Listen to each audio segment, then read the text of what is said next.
यहाँ हम stability of carbocation discuss करने के लिए हैं। जैसे कि हम जानते हैं कार्बोकैटायन एक इलेक्ट्रॉन डेफिशिएंट स्पीसीज़ होता है जिसका स्ट्रक्चर अगर हम मीथेन में से एक हाइड्रोजन अगर हम निकाल दें तो वो 3 हाइड्रोजन और एक पॉजिटिव चार्ज के साथ बच जाता है। इसका मतलब क्या है कि 3 sigma bond and 0 LP lone pair होता है। मतलब 3 सिग्मा बॉन्ड मीन्स क्या ठीक है sp2 हाइब्रिडाइजेशन मीन्स क्या है, इसका स्ट्रक्चर क्या होगा, प्लानर स्ट्रक्चर होगा। अब प्लानर स्ट्रक्चर होने का मतलब क्या है कि इसका हाइब्रिडेशन sp2 है।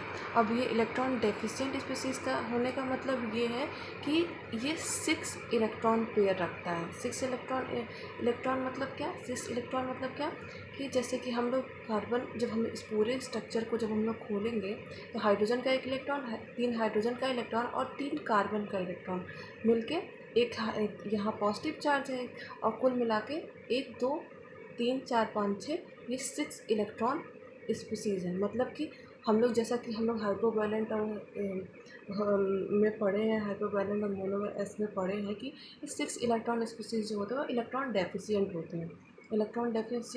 अब हम लोग कार्बोकैटायन क्या होता है ये तो जानते हैं। अब देखो स्टेबिलिटी ऑफ कार्बोकैटायन क्या नहीं, स्टेबिलिटी ऑफ कार्बोकैटायन किस पे डिपेंड करती है। अब स्टेबिलिटी ऑफ कार्बोकैटायन का मतलब क्या हुआ कि कार्बोकैटायन जो है कार्बोकैटायन क्या है, इलेक्ट्रॉन डेफिशिएंट है। अब इलेक्ट्रॉन डेफिशिएंट का मतलब क्या होगा, उसके साथ जो जुड़े हुए जो ग्रुप हैं वो उनको, जैसे कोई गरीब आदमी है, अब गरीब आदमियों के पास अगर पैसा नहीं है तो उसको अगर हम पैसा दें तो उसके पास थोड़ी स्टेबिलिटी आएगी। मतलब यहाँ इलेक्ट्रॉन डेंसिटी वो कम है, उसके आसपास जो जुड़े हुए जो ग्रुप्स हैं वो अगर इलेक्ट्रॉन उस कार्बोकैटायन को दें, उस कार्बोकैटायन को, मान लो ये कार्बोकैटायन, इसके अगल बगल के जो ग्रुप्स हैं, ये ग्रुप्स हैं CH3 मान लेते हैं, ये सारे ग्रुप्स अगर इस कार्बन को इलेक्ट्रॉन प्रोवाइड कर रहे हैं तो मतलब इसमें थोड़ी बहुत स्टेबिलिटी गेन करता है एज़ कम्पेयर इससे। तो अब हम लोग कुछ ऐसे क्वेश्चन देखते हैं जिससे हम लोग ये समझ पाएंगे कार्बोकैटायन की स्टेबिलिटी किस तरह डिपेंड करती है। तो पहला क्या है, तो पहला क्वेश्चन हम लोग लेते हैं कि 1 degree carbocation, 2 degree carbocation and 3 degree carbocation. 1 degree carbocation मतलब CH3 CH2 positive, 2 degree carbocation CH3 CH2 CH3 positive. अब 3 डिग्री कार्बोकैटायन मतलब क्या है, CH3 CH3 CH3 पॉजिटिव। अब देखो CH3 ये, अब यहाँ पे हम लोग, हमें जैसे सारे इफ़ेक्ट पढ़ा ही होगा आप लोगों ने, जैसे बहुत सारे इफ़ेक्ट होते हैं जो स्टेबिलिटी फैक्टर को बढ़ाने या घटाने का काम करते हैं। पहला फैक्टर क्या है, इंडक्टिव इफेक्ट, आई इफेक्ट होता है। दूसरा रेजोनेंस, तीसरा हाइपर कॉन्जुगेशन और चौथा इफेक्ट क्या होता है, मीज़ोमेरिक।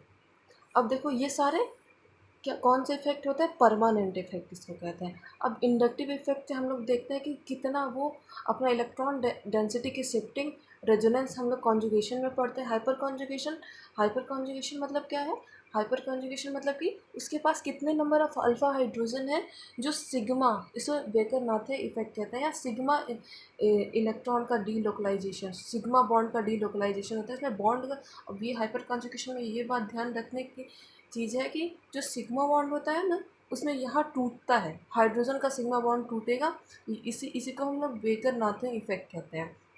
अब हम लोग नेक्स्ट पढ़ते हैं इंडक्टिव, रेजोनेंस, हाइपर कॉन्जुगेट। और ये इंडक्टिव प्लस आई होता है, माइनस आई होता है, और आप लोगों ने पढ़ा ही होगा प्लस आर माइनस आर होता है, प्लस एच माइनस एच होता है, प्लस एम और माइनस एम होता है। अब हम लोग कार्बोकैटायन की स्टेबिलिटी इन सारे ग्रुप्स फैक्टर पर डिपेंड करती है, कौन सा ग्रुप कार्बोकैटायन के बगल में अटैच्ड है। तो हम लोग 1 डिग्री 2 डिग्री और 3 डिग्री पढ़ रहे थे। तो पहला हम लोग जब भी कोई क्वेश्चन हम लोग सॉल्व करने जाएंगे ना, उसके बगल में हम लोग कौन सा ग्रुप ले रहे हैं बगल में, वो हम लोग देखते हुए चलेंगे।